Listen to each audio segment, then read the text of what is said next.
కూడా కేబినెట్ కు ఆమోదం. ఇక వచ్చే అసెంబ్లీ సమావేశంలో వేర్వేరుగా 2 బిల్లులు ప్రవేశపెట్టాలని నిర్ణయం. ఇక ఎస్సీ వర్గీకరణ బిల్లు కూడా గ్రీన్ సిగ్నల్. ఇక 12 నుంచి అసెంబ్లీ, ఉగాది నుంచి భూభారతి చట్టం అమలు అన్నట్టు రాష్ట్ర కేబినెట్ నిర్ణయాలు. ఇక కేబినెట్ నిర్ణయం మీడియాకు వివరిస్తున్న మంత్రులు పొన్నం ప్రభాకర్, పొంగులేటి శ్రీనివాస్ రెడ్డి. ఇక నాగార్జున సాగర్ హైవే నుంచి శ్రీశైలం హైవే మధ్య ఫ్యూచర్ సిటీ. ఇక 7 మండలాలు 56 గ్రామాలు 30,000 ఎకరాలు ఫ్యూచర్ సిటీ డెవలప్మెంట్ అథారిటీ. ఇక కొత్తగా 10,954 విలేజ్ లెవెల్ ఆఫీసర్ పోస్టులకు విఆర్ఓ విఆర్ఎల్గా చేసిన వారికి ఛాన్స్. ఇక ఇందిరా మహిళా శక్తి మిషన్ టూరిజం పాలసీ ఆమోదం. ఇక ఒకే గొడుగు కింద సెల్ఫ్ మొప్ప RRR HMDA పరిధి. ఇక రెసిడెన్షియల్ ఎడ్యుకేషన్ ఇన్స్టిట్యూట్ సొసైటీ పరిధిలో 495 పోస్టులు భర్తీ చేసే అవకాశం. తర్వాత ఇక డీలిమిటేషన్ పై త్వరలో అఖిలపక్ష భేటీ. ఇక టీటీడీ తరహా యాదగిరి గుట్టకు ఆలయ బోర్డు ఏర్పాటు చేస్తున్నట్టు రాష్ట్ర కేబినెట్ నిర్ణయం. తర్వాత ఇక రాష్ట్ర మంత్రివర్గ కీలక నిర్ణయాలు తీసుకుంది. ఇక సీఎం అధ్యక్షన దాదాపు 7 గంటల పాటు అంటే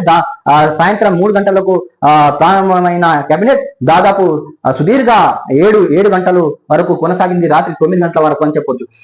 అయితే బీసీ రిజర్వేషన్లు 40% పెంచినట్లు ఆ బిల్లు, ఎస్సీ వర్గీకరణ పనులు బిల్లును వచ్చి అసెంబ్లీ సమావేశంలో తీసుకురావాలని రాష్ట్ర ప్రభుత్వం నిర్ణయం.